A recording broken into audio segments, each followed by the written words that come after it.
Welcome back to my channel. In this video we are going to see prove that root 5 is irrational number. We are going to prove this theorem. So before proving, I am going to tell what is a co-prime number. Before proceeding in solving this question, I am going to say what is a co-prime number. Co-prime numbers are numbers that doesn't have any common factors. No common factors between the rational number, no common factors available.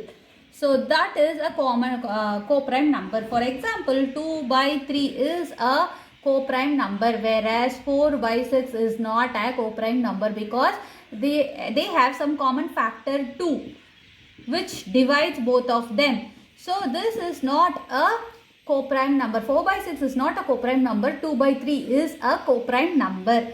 Similarly, we can say any 12 by 9 is not a co-prime number because it does have some common factors. So when two numbers are said to be co-prime, then it means that doesn't have any common factors between them.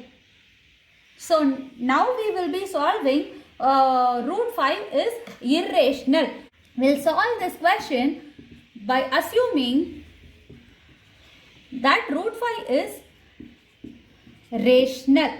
We will assume that root 5 is rational. When a number is said to be rational, then it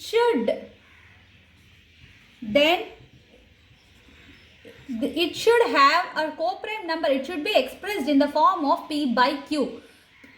When a number is said to be rational, then that number is has to be expressed in the form of P by Q. Here I have assumed A and B. P by Q I have not taken. I have taken A and B, and where my A and B are co-primes. My A and B are co-primes, and B is as usual not equal to 0. In these two conditions, I am just assuming root 5 as rational number, where root 5 can be expressed in the form of P by Q when it is a rational number, and P by Q I have assumed P by Q that is not a co-prime number. Hence I have assumed A and B, where A and B are co-primes, and my denominator is not equal to 0. So when I by solving this further, I get root 5 into B is equal to A. Root 5 into B is equal to A.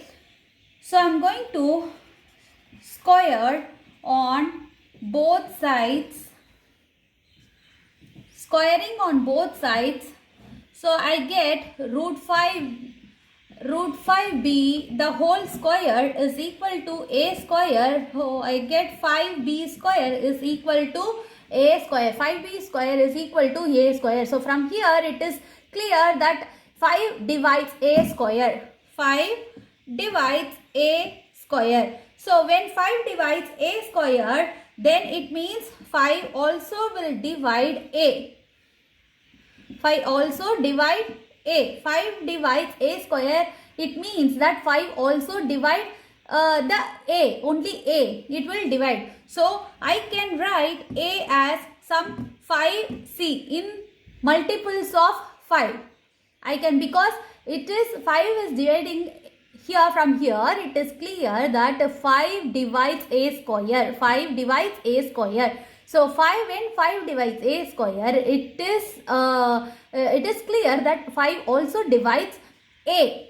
So when 5 divides A, then A will be in this form, multiples of 5. A will be in the form of the multiples of 5 only. So A is equal to 5C. So what I am going to do, I am going to substitute that here A is equal to 5C in this equation. So I will get 5b square. 5b square is equal to 5c the whole square. So 5b square is equal to 25c square. 5c square will give me 25c square. 25c square. So b square is equal to 25 upon 5c square. So this and this will go. So b is equal to 5c square. B square is equal to 5c square. So from here what we get? So here it is saying that 5 divides b square as well. 5 divides b square as well.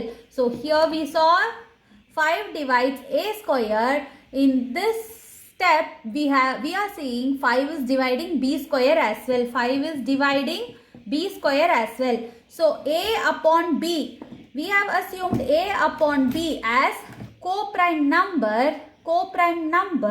It doesn't have any common factor, but when we solved further, we got to know that a also has 5 as a factor and b also has 5 as a factor, which is common, which is both a and b has a common factor 5.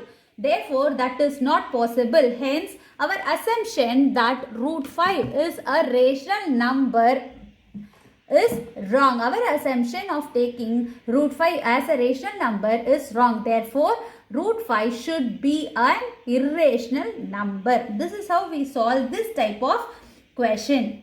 Thank you for watching. Stay tuned to get more videos.